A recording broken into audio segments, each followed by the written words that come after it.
लोग। आशा करते हैं कि आप लोग अच्छे होंगे, स्वस्थ होंगे और अपनी बायोलॉजी की तैयारी पूरे जम के कर रहे होंगे क्योंकि आपका नेक्स्ट एग्जाम जो है वो बायोलॉजी का ही है। तो हिंदी के जैसे बायोलॉजी में भी आपको क्या सारे क्वेश्चन एकदम फोड़ के आना है, एक भी क्वेश्चन छूटने नहीं चाहिए। तो हमें भाई अगर क्वेश्चन छोड़ना नहीं है तो तैयारी भी तो उस लेवल की करनी ही पड़ेगी। तो देखिए हमने बहुविकल्प भी कर लिए, हमने लघु उत्तरी कर लिए। तो आपके जो बायोलॉजी के पेपर होते हैं उसमें बहुविकल्पीय क्वेश्चंस होते हैं, फिर उसके बाद आपका निश्चित उत्तरीय प्रश्न होता है, फिर अति लघु होता है, फिर लघु होता है और फिर आपके पास आता है विस्तृत उत्तरीय प्रश्न। तो हमने लघु उत्तरी का देखा ही था। लघु उत्तरी जो होता है वो सबसे ज्यादा वेटेज रखता है क्योंकि उससे 36 नंबर के क्वेश्चंस आते हैं। तो आज हम देखेंगे निश्चित उत्तरीय के बहुत सारे क्वेश्चंस और इसी क्वेश्चंस में से आपके एग्जाम में भी क्वेश्चंस देखने को मिल जाएंगे जरूर से जरूर। तो प्लीज सेशंस को एंड तक देखिएगा और चलिए स्टार्ट करते हैं हम अपने क्वेश्चन से और इसका आंसर लिखते चले जाते हैं और हमें देखते हैं कि निश्चित उत्तरीय में हमें कितना आंसर लिखना होता है। तो आइए हम देखते हैं सबसे फर्स्ट क्वेश्चन कि हमारा फर्स्ट क्वेश्चन क्या है।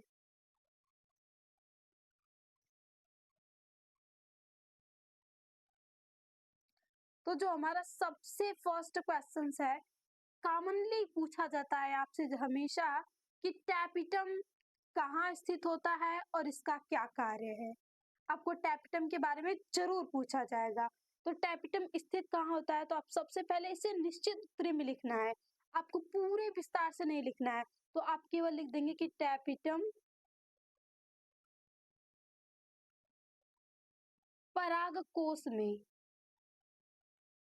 परागकोश में स्थित होता है। ये हो गया आपके पास आधे नंबर का, ये आपके ये 1 नंबर का रहता ही है। और इसका कार्य, इसका कार्य लघु बीजाणु को पोषण देना, लघु बीजाणु को पोषण देना होता है, पोषण देना होता है। तो आपको इतना ही लिखना होगा, बहुत ज्यादा यहाँ से नहीं कि हम इसमें पूरा इसमें डिफाइन करेंगे ही कि नहीं, हमें डिफाइन करना ही है, हम पूरा एकदम विस्तार से लिखेंगे। भाई 1 नंबर में कितना लिखना होता है, 1 नंबर में बस आपको टैपिटम परागकोश में उपस्थित होता है और इसका कार्य लघु बीजाणु को पोषण देना होता है, इतना ही आप लिख देंगे। और यहाँ से एक आधा नंबर आपको इस पे मिल गया और आधा नंबर आपको इस पे मिल जाएगा। और देखिए इसमें तो इतना लिखना भी है, बहुत सारे क्वेश्चन आपसे केवल एमसीक्यू की तरीके से पूछे जाएंगे। जैसे एमसीक्यू भी 1 नंबर का ही होता है और जो निश्चित उत्तर होता है ये भी 1 नंबर का होता है। तो नेक्स्ट क्वेश्चन आपसे पूछा जा रहा है कि मेंडल ने मटर के पौधे में कितनी जोड़ी विपरीत लक्षणों का अध्ययन किया था। तो आप तो जनरली 7 भी लिख सकते हो, लेकिन आप थोड़ा सा ये आपको निश्चित उत्तरीय में लिखना है। तो आप इस क्वेश्चन को लिखने के बाद और कितने जहाँ पे पूछा गया वहां पे 7 जोड़ी लिख दोगे, क्योंकि मेंडल ने 7 जोड़ी मटर में लिया था और मटर में भी 7 जोड़ी गुणसूत्र भी होते हैं। इसमें वो क्या था, पौधे की लंबाई था, फूल की स्थिति था, बीज का आकार, बीज का रंग, फली का आकार और फली का रंग, ये 7 कैरेक्टर उन्होंने लिया था। तो अब इसको पूरा लिखेंगे, मेंडल ने मटर के पौधे में 7 जोड़ी विपरीत लक्षणों का अध्ययन किया, लक्षणों का अध्ययन किया था। ये हो गया आपके पास, बस इसका आंसर करेक्ट हो गया। अब आप तीसरे क्वेश्चन पे आ जाएंगे, क्योंकि इस पे आपको बहुत ज्यादा टाइम नहीं देना होता अपने एग्जाम में। टाइम में आप देखिए टाइम मैनेजमेंट करके लिखेंगे, क्योंकि देखिए जो टाइम लेते हैं वे लॉन्ग क्वेश्चंस लेते हैं। तो आप जब इधर टाइम बचा लोगे तो लॉन्ग क्वेश्चन को अच्छे से आप डिफाइन कर पाओगे। तो हमारा तीसरा क्वेश्चन है कि किस पैथोजन के कारण हाथी पांव रोग होता है और यह पैथोजन किस संघ से संबंधित है। अब इसका आंसर आपको क्या करना है, देना। तो अब हम लिखते हैं कि आखिर हाथी पांव एलिफेंटिटिस रोग किस पैथोजन के कारण होता है? तो ये फैलेरिया फैलेरिया कृमि के कारण होता है। कृमि के कारण होता है। धागे जैसी इनकी संरचना होती है और जो फैलेरिया कृमि है, फैलेरिया कृमि निमेटोडा निमेटोडा संघ में आते हैं, संघ में आते हैं। तो ये हो गया आपके पास इसका आंसर। सटीक आंसर आपको लिखना है, क्योंकि हाथी पांव को फैलेरिया भी कहा जाता है, तो ये फैलेरिया कृमि होते हैं और ये धागे जैसे इनकी संरचना होती है, तो ये तो इनके कारण होते हैं, ये पैथोजन है। और इनका जो वाहक होता है वो मादा क्यूलेक्स होता है मच्छर में, वही मान लीजिए एक पर्सन से दूसरे पर्सन को काटेगा और इन फैलेरिया कृमियों को से लेके जाएगा, स्वस्थ मनुष्य में डाल देगा। और ये जो फैलेरिया कृमि पूछा गया था किस संघ से संबंधित है, तो ये न्यूमेटोडा संघ में आते हैं। तो इतना आपको आंसर लिखना था। अब नेक्स्ट आपसे पूछा जा रहा है यहाँ पे कि आरएनए में आर का मतलब क्या है? तो आप लिखेंगे आरएनए में आर का मतलब राइबोसोमल है, राइबोसोमल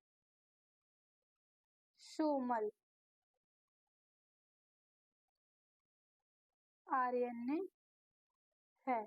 और राइबोसोमल आरएनए अगर कार्य पूछा रहता तो आप वही लिख सकते कि प्रोटीन के निर्माण में क्या होता है, ये कार्य मतलब यूज होता है। लेकिन आपको केवल जितना पूछा गया उतना ही इसमें देना है आंसर और कुछ नहीं। और नेक्स्ट क्वेश्चन देखिए, तो यहाँ से पूछा जा रहा है कि निकेत को परिभाषित कीजिए।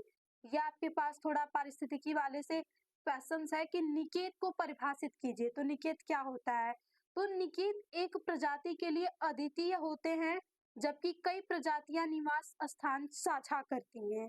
और एक सटीक डिफिनेशन आप लिख सकते हैं कि वह स्थान विशेष जहां जीव अपने जीवी संबंधों तथा भौतिक पर्यावरण में रहते हैं निकेत कहलाता है। तो आप या तो इतना लिखे या तो इनको लिखे, कोई आपको या तो आप पूरा ही लिख देंगे तब भी आपको सही रहेगा। लेकिन जो इसकी सटीक डिफिनेशन है यहाँ से जो इन्वर्टेड कामा के अंतर्गत है कि वह स्थान विशेष जहां जीव अपने जीवी संबंधों तथा भौतिक वो पर्यावरण में रहते हैं। तो ये हो गया आपके पास इसका आंसर। अब पूछा जा रहा है कि अनिषेक फलन क्या है? अब इसको आपको आंसर देना कि अनिषेक फलन क्या है।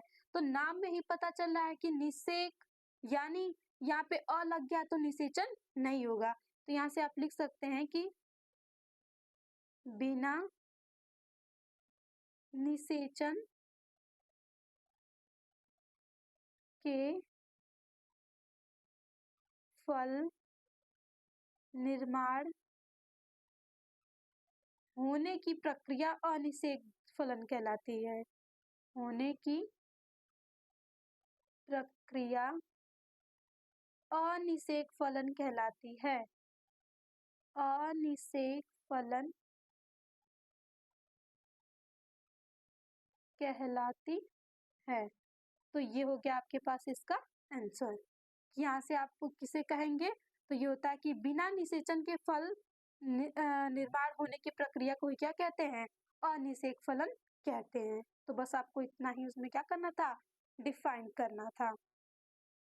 अब आ जाएंगे आप, नेक्स्ट पूछा जा रहा है कि अनुवांशिक कूट की दो प्रमुख विशेषताएं बताइए। आपको केवल इसमें थोड़ी छोटी छोटी दो प्रमुख विशेषताएं लिखना है। तो भाई अनुवांशिक कूट हमने देखा था कि 64 जो अनुवांशिक कूट है 64 हैं जो 20 अमीनो अम्ल का निर्माण करते हैं। तो उन्हें उनकी विशेषता क्या होती है? तो आप लिख सकते हैं कि यहाँ से छोटी छोटी लिखना है कि अनुवांशिक कूट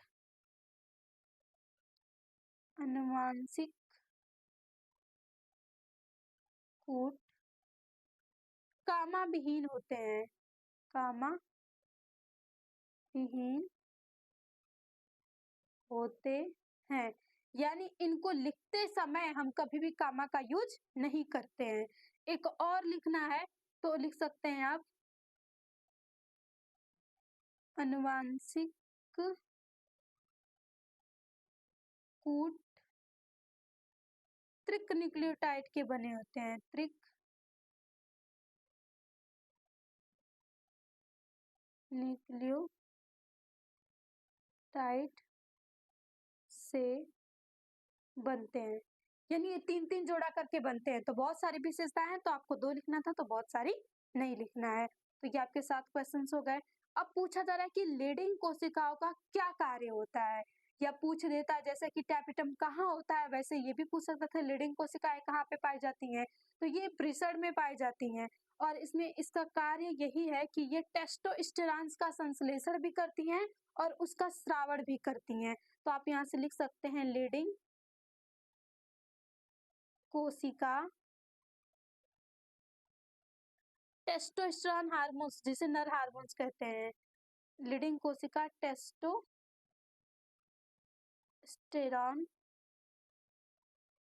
हार्मोन्स का निर्माण एवं संश्लेषण करती है। निर्माण या संश्लेषण आप निर्माण एवं स्रावण करती है, या संश्लेषण एवं स्राव करती है, या निर्माण एवं स्रावण करती हैं। तो ये हो गया आपके पास लीडिंग कोशिकाओं के कार्य। आपको ये निश्चित उत्तरीय सटीक आंसर देना है, बहुत ज्यादा बढ़ा चढ़ा के इसमें आपको लिखने की जरूरत नहीं है। अब आपसे पूछा जा रहा है कि किन्हीं 2 आभासी फलों के नाम बताइए। तो ये देखिए, इसमें हमारा थोड़ा सा टाइम बच जाता है, तो बस आप आभासी फल में कौन से लिख देंगे, सेब, अखरोट, और एक और होता है स्ट्रॉबेरी। तो आपके पास 3 है, लेकिन आप 3 लिखोगे नहीं, क्योंकि एग्जाम में आपसे कितने पूछे जा रहे हैं, 2 ही पूछे जा रहे हैं। सेब, अखरोट और स्ट्रॉबेरी होता है, लेकिन आप सेब अखरोट लिख दें, सेब स्ट्रॉबेरी लिख दें, या स्ट्रॉबेरी अखरोट लिख दें, आपको कोई 2 ही लिखना होता है। अब नेक्स्ट 10वां क्वेश्चन है कि जलीय परागण करने वाले किन्हीं 2 पौधों के नाम बताइए। अब कौन से पौधे हैं कि जो जलीय परागण करते हैं? तो कहीं आपके दिमाग में ये ना आए कि कमल भी होता है, वो जल में होता है, तो उसमें भी जो परागण होगा वो जली होगा। तो ये हमने पहले भी बताया था, इसमें आपको डाउट नहीं रखना है, क्योंकि कमल में जल परागण नहीं होता है, कमल में कीट परागण होता है। तो किसमें होता है? कुमुदनी, आप लोगों ने देखा होगा, कुमुदनी, या तो आप इसी को क्या बोलते हैं, वाटर लिली, वाटर लिली, यानी ये जलकुंभी लिख सकते हो आप यहाँ से, कुमुदनी की जगह जल, या तो यहाँ से जलकुंभी ये नाम है। तो इनको आप लिख सकते हो वाटर लिली, जलकुंभी, शायद ये कुमुदनी लिखना ना बोले।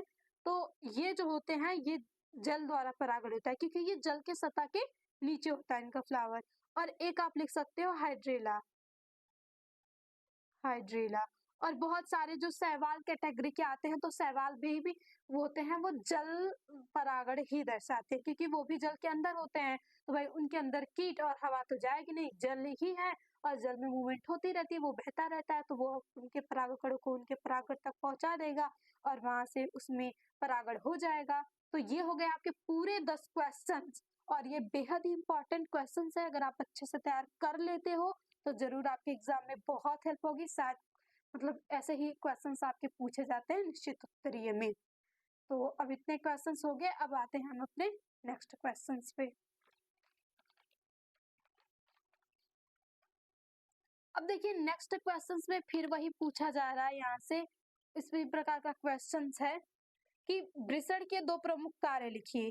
अभी हमने उसमें लिखा था लीडिंग कोशिकाएं जो वृषण में पाई जाती हैं, तो अब उसी में पाई जाती है, तो भाई वो भी तो इसी का पार्ट है। तो आप इसमें लिख सकते हैं कि लीडिंग कोशिकाओं में जो वृषण होता है, एक तो ये शुक्राणुओं का निर्माण करेगा, शुक्राणुओं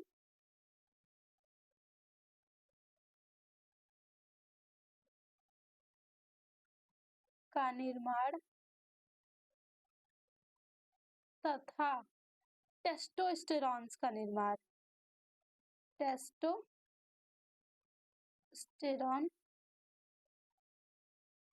का निर्माण, 2 कार्य इसके हो गए।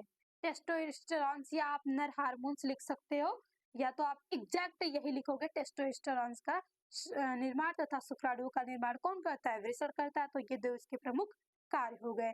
अब आपसे नेक्स्ट पूछा जा रहा है कि सहप्रभाविता क्या है?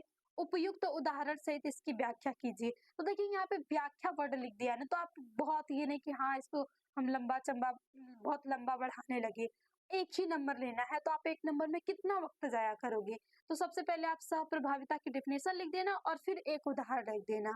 तो सहप्रभाविता कैसे होती है? पता ही चला कि सहप्रभाविता यानी साथ साथ प्रभावी होंगे।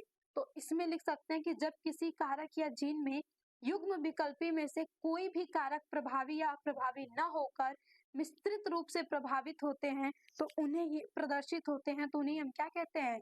सहप्रभाविता कहते हैं। और इसका उदाहरण है मानव रक्त समूह। रक्त समूह इसमें होता है ना ABO। तो जो AB ब्लड ग्रुप होता है यहाँ से, ये मतलब जब युग्म विकल्पी AB आते हैं तो ये कोई A और B नहीं प्रभावित होता है, ये AB दोनों प्रभावित हो जाते हैं।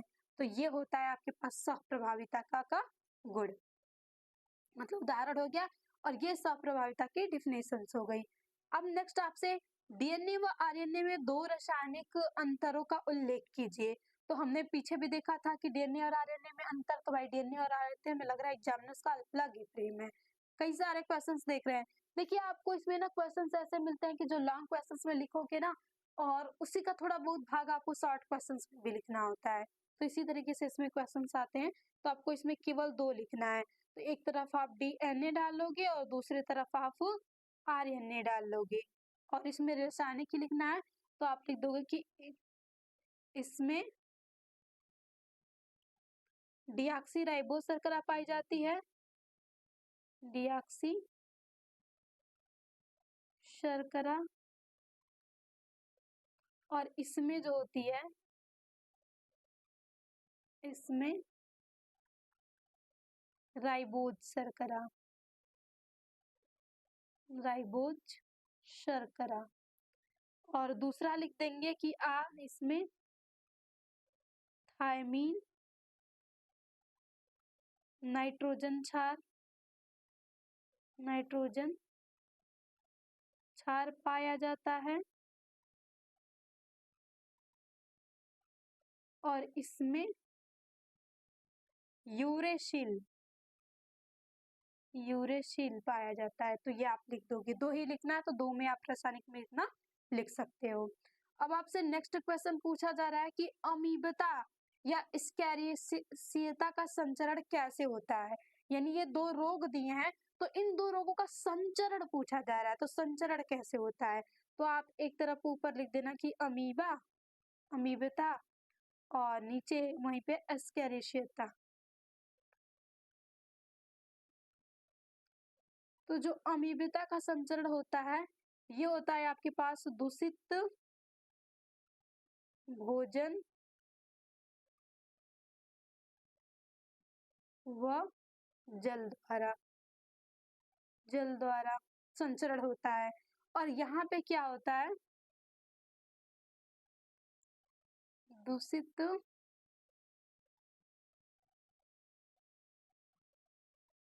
हाथों व नाखूनों द्वारा ये होता है। देखिए जो एस्कैरिसिस होता है ना, इसमें से एस्कैरिसिस मतलब जिन पैथोजेंस के कारण होता है, तो उनके जो अंडाणु होते हैं वो ऐसे मिट्टी में मिले हुए होते हैं। तो जो भी मान लीजिए मिट्टी में काम वाम करते हैं, तो वो अगर हाथ अच्छे से न धुले हों तो इसके अंडाणु ही बहुत छोटे छोटे रहते हैं। वही हमारे शायद वे हम हाथ अच्छे से न धुले, नाखून में घुस जाए, और जब हम खाना या भोजन लेते हैं तो उस समय इन्हीं वजह से हमारे अंदर चले जाते हैं और एस्कैरिसिस का कारण बन जाते हैं। तो हमें संचरण पूछ रहा था तो बस हम इतना लिख देंगे तो हमारा आंसर हो जाएगा। अब हम आ जाते हैं अपने नेक्स्ट क्वेश्चन पे।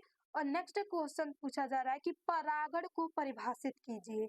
अब परागण आपको बताना कि परागण क्या होता है। तो ये तो बहुत ही आसान है, एक लाइन में आपको लिखना है कि पराग कण का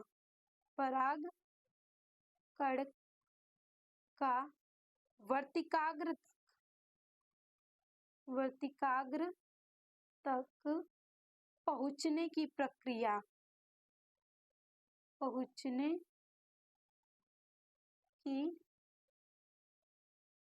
प्रक्रिया परागण कहलाती है? कहलाती है। ये हो गया आपके पास इसका आंसर कि पराग कणों का वर्तिकाग्र तक पहुंचने की जो प्रक्रिया होती है वही परागण कहलाती है। और केवल आपसे परागण पूछा जा रहा है तो आप और नहीं इसके प्रकार के बीच में नहीं पढ़ोगे। और वैसे मुख्य रूप से इसके दो प्रकार होते हैं, स्वपरागण तथा पर परागण। और देखिए आपको स्वपरागण तथा पर परागण में डिफरेंस भी पूछा जाता है 3 नंबर वाले क्वेश्चंस में। तो आप परागण को थोड़ा अच्छे से आप डिफाइन कर लेंगे। और हमने भी बताया, हमारे मतलब चैनल वीडियो अपलोड है और क्वेश्चंस में भी हमने पीछे कराया था कि परागण क्या है और इसके प्रकार क्या है पूरे अच्छे तरीके से। तो अगर आप क्वेश्चंस भी देखते चल रहे हो तो श्योर आप बायोलॉजी में अच्छा स्कोर कर सकते हो। बस वक्त दीजिए, आंसर तो खुद बनेंगे। अब आपसे पूछा जा रहा है कि बाह्य डीएनए और संवाहक डीएनए के मिश्रण से बनने वाले डीएनए को क्या कहते हैं? यानी हम एक कोई बाह्य डीएनए लेके आ रहे हैं और एक संवाहक डीएनए, यानी जो हम बैक्टीरिया मतलब जीवाणुओं का प्रयोग करते हैं कि हाँ ये इसमें अच्छी है, तो मतलब जीवाणु में उसमें प्रतिलिपिकरण या मतलब ऐसी प्रकार की क्षमता पाई जाती है, तो उसमें हम बाह्य डीएनए को क्या कर देते हैं, डाल देते हैं। तो जब वो डाला जाता है और जब वो मिश्रित बनता है तो इसे क्या बोला जाता है? तो आप पूरा लिख सकते हो मिलाने के बाद। जब आप लिखोगे तो एक लाइन में हम केवल आंसर लिख दे रहे हैं कि यहाँ से पुनर्योगज डीएनए बोला जाता है। पुनर्योगज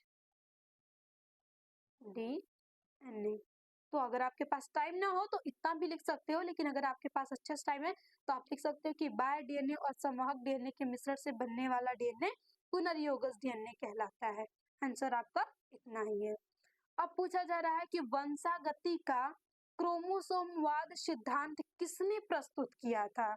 यानी जो वंशागति का क्रोमोसोमवाद सिद्धांत प्रस्तुत हुआ था उसे किसने प्रस्तुत किया था? तो क्या हम वंशागति में मेंडल जी लिख दें? मेंडल जी ने प्रस्तुत किया था। तो बहुत बच्चे मिस्टेक करते हैं यहाँ पे कि मेंडल वंशागति और आनुवंशिकता के जनक हैं तो वही इसमें प्रस्तुत किए होंगे। तो भाई यहाँ पे क्रोमोसोमवाद लिखा गया, तो मेंडल के समय तो क्रोमोसोम वर्ड यूज ही नहीं किया गया था। मेंडल ने तो क्रोमोसोम को कारक मान के अपना पूरा अध्ययन किया था। तो ये जो किए थे सटन तथा बावेरी ने किया था।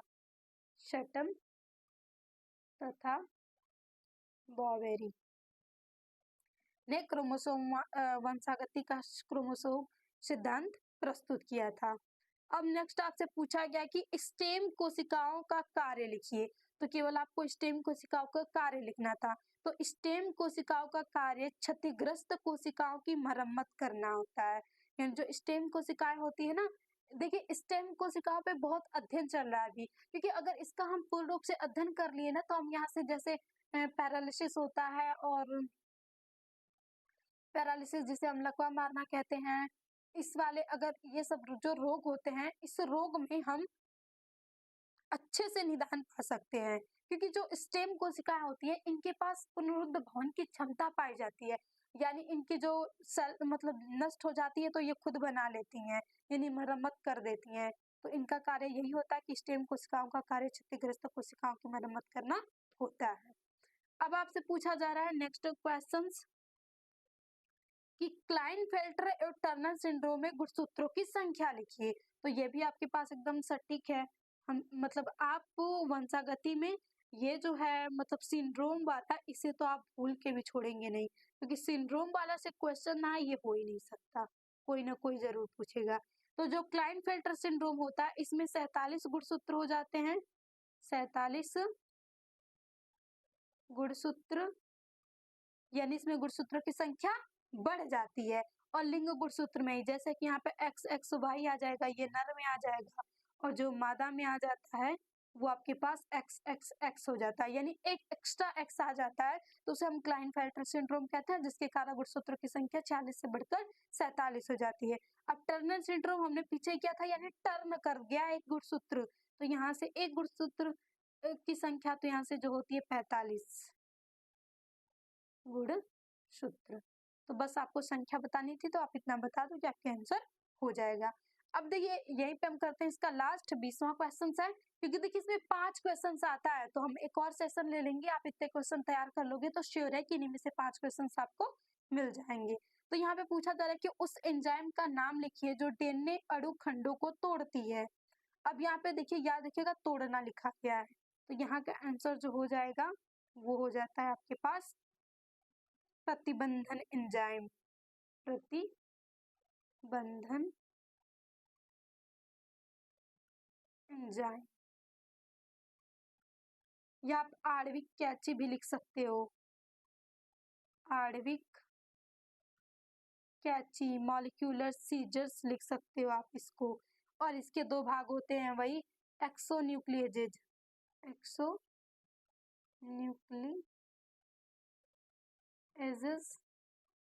और जो दूसरा होता है आपके पास एंडो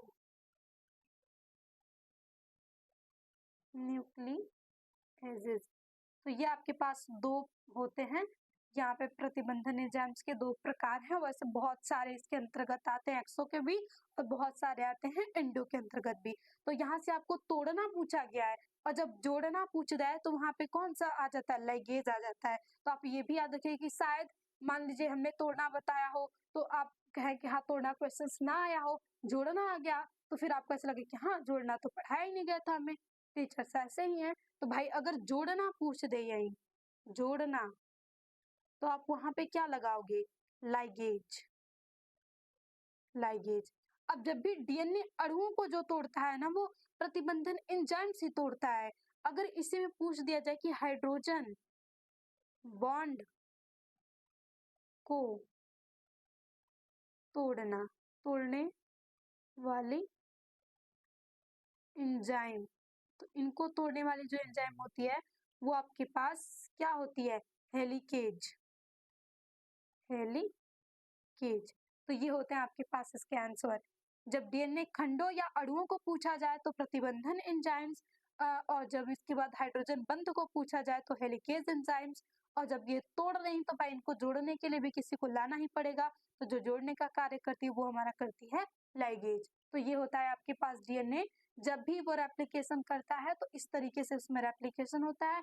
और जब भी हम किसी मतलब डीएनए वह पुनर्योगज डीएनए बनाना चाहते हैं, तभी हम एक्सोन्यूक्लियस का यूज करते हैं, क्योंकि एक्सोन्यूक्लियस के आने के बाद ही हम जो पुनर्योगज डीएनए बनाते हैं, उनकी जो बनाने की मतलब बनाने में क्या हमें सहायता मिल गई, और हम बहुत सारी एंडोन्यूक्लियस और एक्सोन्यूक्लियस का यूज करते करते हमने बहुत सारे पुनर्योगज डीएनए को प्राप्त कर लिया, जो कि कृषि के क्षेत्र में, चिकित्सा के क्षेत्र में बहुत ही उपयोगी सिद्ध हुए हैं। तो आज के लिए इतना ही क्वेश्चंस। तो मेरे डियर स्टूडेंट, आप लोग को अगर हेल्पफुल लगे तो प्लीज अपने दोस्तों को भी शेयर कर दीजिएगा, ताकि उनकी भी हेल्प हो जाए। अगर वो कुछ भी नहीं पढ़े हैं फिर भी ये सारे सेशंस वो देख लेते हैं, तो श्योर है कि वो 50+ क्वेश्चंस मतलब 50+ आंसर जरूर अपने नंबर ले लेंगे। तो इसी के साथ मिलते हैं नेक्स्ट सेशन में, और always be happy and be positive. बस मेहनत करते रहिए, फल तो आपको मिल के ही रहेगा।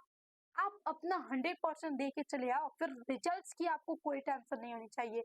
वो कैसा आता है वो आपकी लाइफ डिसाइड नहीं करेगा, आपकी जो लाइफ डिसाइड करती है वो आपके हार्ड वर्क डिसाइड करते हैं। अगर आप हार्ड वर्किंग है तो कहीं ना कहीं आपको सफलता जरूर मिल जाएगी। तो अगेन थैंक यू।